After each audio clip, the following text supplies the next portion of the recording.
Let's summarize what we've learned in this module. First, deployment. We've learned that deploying applications to Mule runtimes can happen both on-prem and in the cloud. We learned a little bit about Cloud Hub and how it is a platform as a service, the platform as a service component in any point platform. It provides us hosted Mule runtimes, effectively called workers, on the AWS platform. We use application properties to avoid hard-coding endpoint properties, credentials, and resources, and this allowed us to set something up such that we can move applications between environments. We can define them in a .properties file whose location is specified in a properties placeholder or global element. We saw how to dynamically specify the properties file when the application starts, allowing us to parameterize its name and setting the variable.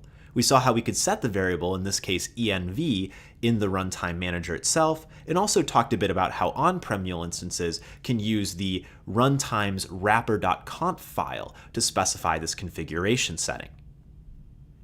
Access control. We saw API proxies and how they can be used to control access to a web service, restricting access and usage through an API gateway.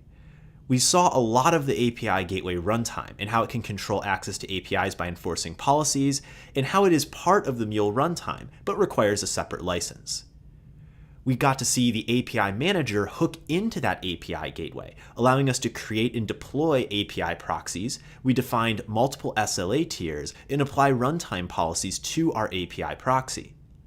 We saw the Anypoint platform and its out-of-the-box policies for rate limiting, throttling, security enforcement, and more, and SLA tiers and how we can use them to define the number of requests that can be made per tier in the API.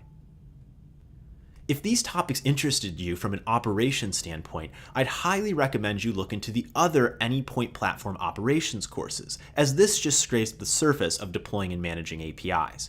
We offer a cloud deployments 1-day class, an on-prem deployment 2-day class, and finally an API management class, a full day talking about API management.